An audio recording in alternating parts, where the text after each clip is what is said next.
Hello student, welcome to back my YouTube channel NK classes. जो विद्यार्थी Rajasthan board exam 2023 की तैयारी कर रहे हैं और जो विद्यार्थी क्लास 10th में 21 मार्च को हिंदी का पेपर देने वाले हैं, तो ये वीडियो उनके लिए काफ़ी इम्पोर्टेंट होने वाला है। तो मेरे प्यारे बच्चों, आपको वीडियो को लास्ट तक देखना है। वीडियो को बिल्कुल भी स्किप करके आपको नहीं देखना है। जो आपका हिंदी का पेपर आता है वो आपका 80 नंबर का पेपर आता है और जो आपका समय होता है वो 3 घंटे 15 मिनट का आपके पास समय होता है। तो मेरे प्यारे बच्चों, इस वीडियो में आपको एक मॉडल पेपर बताऊंगा जो आपको बोर्ड एग्ज़ाम में इसी पैटर्न पर आपको देखने को मिलेगा। तो आपने अभी तक हमारे चैनल को सब्सक्राइब नहीं किया तो प्लीज़ चैनल को सब्सक्राइब करें और वीडियो को लाइक करें। तो बिना टाइम वेस्ट किए वीडियो को स्टार्ट करते हैं। तो मेरे प्यारे बच्चों, जो आपका बोर्ड एग्ज़ाम में खंड ए पूछा जाता है वो प्रश्न संख्या फर्स्ट का पूछा जाता है। निम्नलिखित पठित गद्यांश को पढ़कर पूछे गए प्रश्नों के उत्तर लिखिए।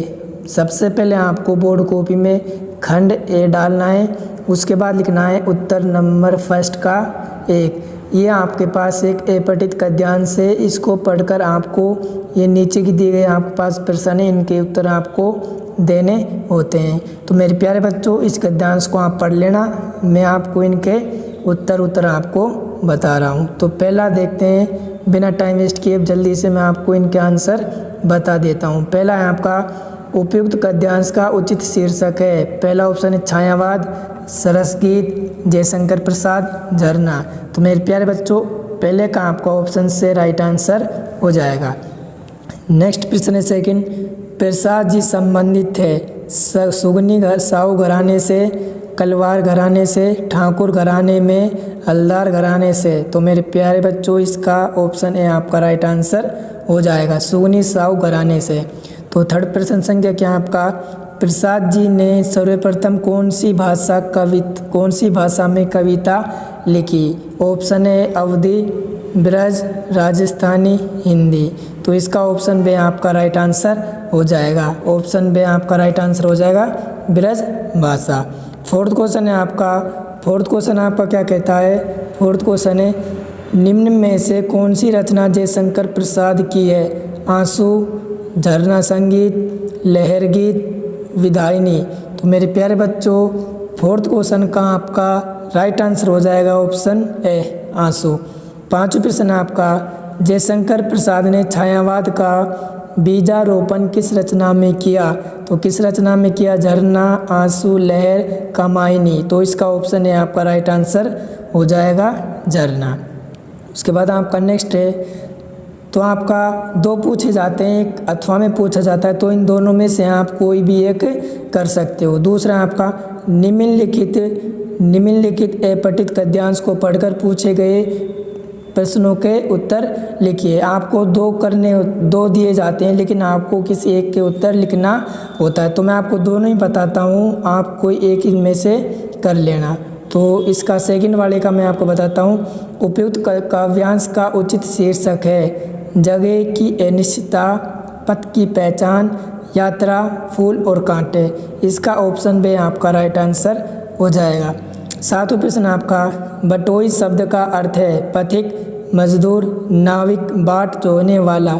तो 7th का आपका राइट आंसर हो जाएगा ऑप्शन ए। 8वां प्रश्न आपका, सुमन का पर्यायवाची युग्म है कुसुम, अनल, नभ, मंजूरी, दृग, निर्जन, फूल, पुष्प, सुन, कृषाणु, कंटक, पुष्प। तो इसका ऑप्शन से आपका राइट आंसर हो जाएगा।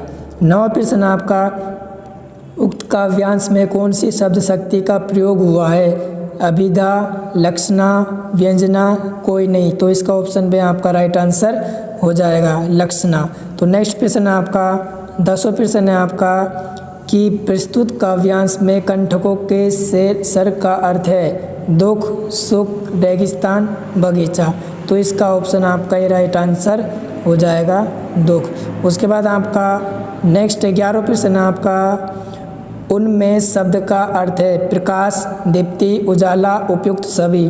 तो इसका ऑप्शन दे आपका राइट आंसर हो जाएगा।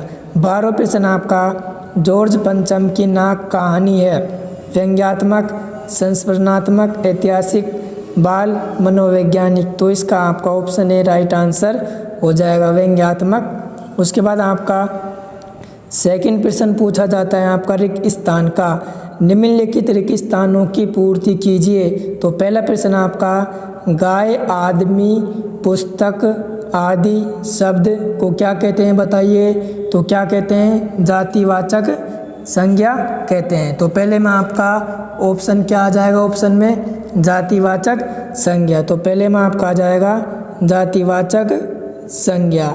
गाय, आदमी, पुस्तक आदि को शब्द को जातिवाचक संज्ञा कहते हैं। सेकंड आपका जिस सर्वनाम का प्रयोग के लिए किया जाता है उसे प्रश्नवाचक सर्वनाम कहते हैं। तो इसमें आ जाएगा आपका प्रश्न करने के लिए जिस सर्वनाम का प्रयोग, इसमें आ जाएगा आपका प्रश्न करने के लिए किया जाता है उसे क्या बोलते हैं, प्रश्नवाचक सर्वनाम कहते हैं। थर्ड का आंसर देखते हैं, ऐसे शब्द जो संज्ञा या सर्वनाम की विशेषता बतलाते हैं उसे बताओ क्या कहते हैं, क्या कहते हैं, इसमें आ जाएगा विशेषण कहते हैं। तो थर्ड में आ जाएगा आपका विशेषण।